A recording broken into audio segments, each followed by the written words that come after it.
ان کا سلمان صفدر کے دلائل جو ہے وہ کافی اسٹرانگ تھے، لیکن ان کی درخواست میں وزن بھی ہے، کیونکہ 1977 میں جب ایک بھٹو کیس کی سماعت ہوئی تھی، اس وقت بھی چند ایسی واقعات ہوئے تھے اور اس کا نقصان پھر اسی پولیٹیکل پارٹی کو ہوا تھا، یعنی پاکستان پیپلز پارٹی کو۔ ہمارے ملک کی یہ تاریخ ہے، بدقسمت تاریخ ہے، کیونکہ ہم عدالتوں میں معاملات کو چلنے بھی نہیں دیتے، لیکن بعض اوقات جیسے بھٹو کیس میں ہوا تھا، وہاں تو خود عدلیہ تسلیم کر چکی ہے، جسٹس وسیم حسن شاہ کی زیادتی ہو رہی ہے۔ یہاں پی ٹی آئی یہ تاثر دینے کی کوشش کر رہی ہے کہ زیادتی ہو رہی ہے، لیکن اب کیا کریں، یہ معاملات ہی ایسے ہیں۔ اب ناظرین آتے ہیں ذرا بلاول بھٹو کی جانب۔ آج chairman Peoples Party Bilawal Bhutto Zardari جو ہیں وہ انہوں نے آج ایک تو طلبہ سے مکالمہ کیا زیبس یونیورسٹی میں،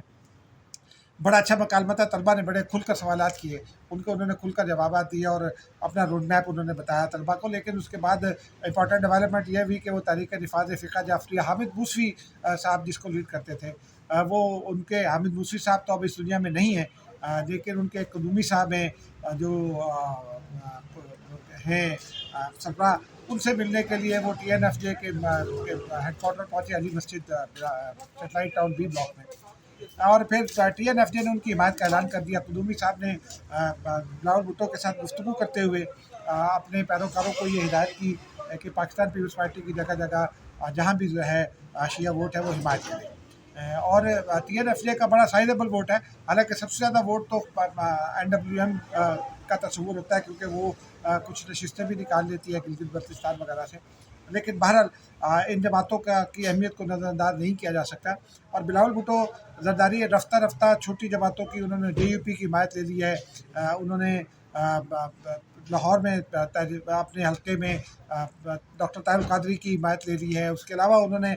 کچھ اور جماعتوں کی بھی حمایت حاصل کر لی ہے جو ان کو فائدہ دے گی۔ لیکن میں نے اس دوران میں ان سے سوال پوچھا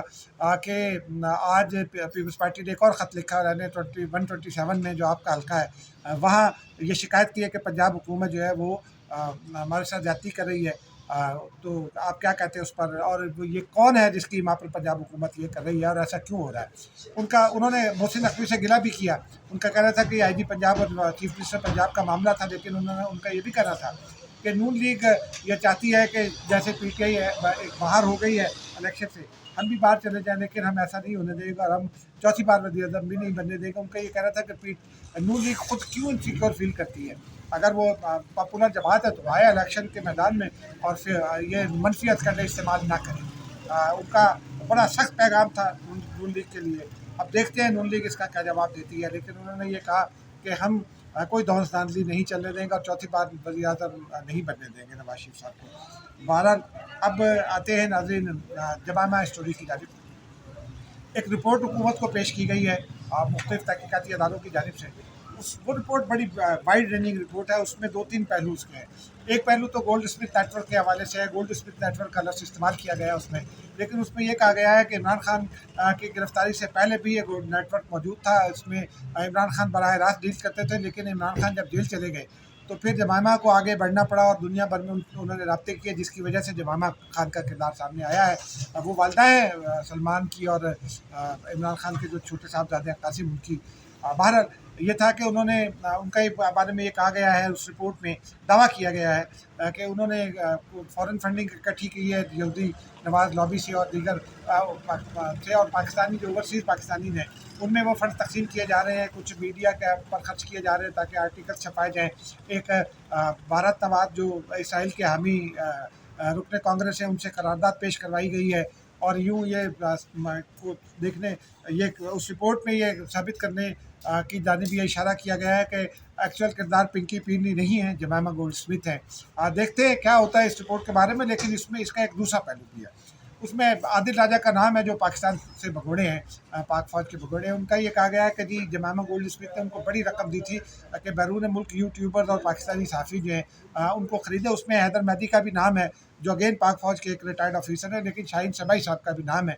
میں شاہین صبائی صاحب کے دل سے عزت کرتا ہوں کیونکہ میں نے ان کو دیکھا ہے یا کام کرتے ہوئے۔ اب پچھلے کچھ عرصے سے وہ امبیلنس تو دکھائی دیتے ہیں، لیکن کچھ نہیں کہا جا سکتا کہ کیا معاملہ ہے۔ تاہم یہ بھی کہا جا رہا ہے کہ شاہین صبائی صاحب جو ہیں وہ عادل راجہ سے ناراض ہیں،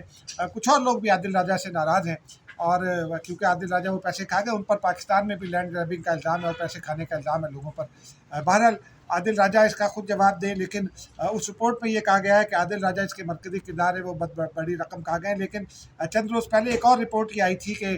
بیرون ملک جو پاکستانی ہیں عمران خان کے ساتھی، انہوں نے بڑی فنڈنگ ایک پاکستان بھیجی ہے تاکہ وہ پاکستان میں اداروں کو بدنام کرنے کے لیے، حکومت کو دباؤ میں لانے کے لیے، الیکشن کو متنازع بنانے کے لیے استعمال کی جائے. اس رپورٹ کے حوالے سے آج ایک ٹھوس پیش رفت سامنے آئی ہے. غلام شبیر ہیں ڈیرہ غازی خان کے ایک شہری، ان کا بیٹا بیمار ہے، وہ بھی بیمار ہے. ان کی ایک ویڈیو منظر یہاں پر آئی ہے. وہ یہ کہتے ہیں کہ جس میں وہ پاک فوج اور آرمی چیف کے حوالے سے نازیبا گفتگو کر رہے ہیں. انہوں نے بعد ازاں ان کا ایک اعترافی بیان سامنے آیا. اس میں ان کا یہ کہنا ہے کہ میں چونکہ مالی طور پر بہت دباؤ میں تھا مونگ پھلیوں کی وجہ سے، مجھ پر قرض چڑھ گیا میری مونگ پھلی کی فصل کی وجہ سے، تو مجھے جو ہے پی ٹی آئی نے چند پیسوں میں خرید لیا اور میں نے یہ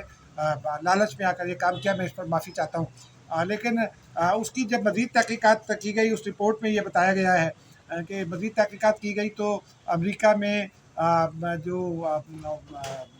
ایک ریاست کے میں پی ٹی آئی کے صدر ہیں وقار خان،